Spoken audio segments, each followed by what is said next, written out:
When the tail rattles like that, this little guy named Mr. Cheese is saying, "Leave me alone." He's really chill because he's done so much interaction with people.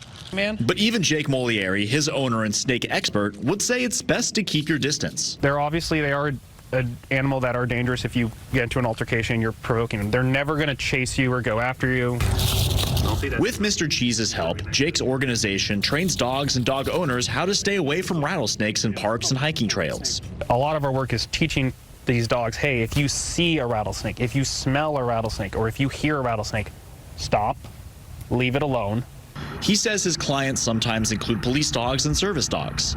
However, Jake has run into an issue with the State Department of Fish and Wildlife. They told him he cannot operate if he uses regular rattlesnakes. The classes you're doing are like illegal. You're illegally commercializing these animals, and the problem is the regulations they're citing were written back in the day with the idea of like, hey, you can't go out into the woods and catch a bunch of snakes and sell them into the pet trade and the skin industry and stuff. They're taking that idea and applying it to this dog class and saying that we're basically selling the snakes. The snakes are not changing the hands. The snakes are my snakes. The only reason we're able to even continue operating and continue doing this service is because we use these albinos, which is not ideal because these albinos, they're really hard to acquire. He filed a lawsuit challenging what he calls gray area from the state.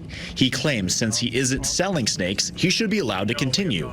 In a statement to the SF Chronicle, Fish and Wildlife said current regulations prohibit the take or possession of any native species unless specifically permitted by regulation for commercial purposes, as it presents a financial gain to motivate take.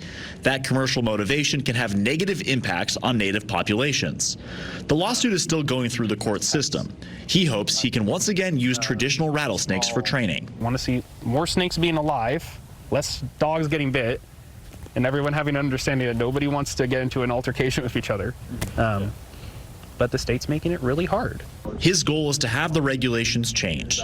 In Sacramento, Ryan Curry, KCRA 3 News. The Department of Fish and Wildlife also mentioned there is a proposed change in the regulations submitted to the Fish and Game Commission that addresses some of his concerns. However, Fish and Wildlife wants to ensure there will be no disruption to the native population of snakes.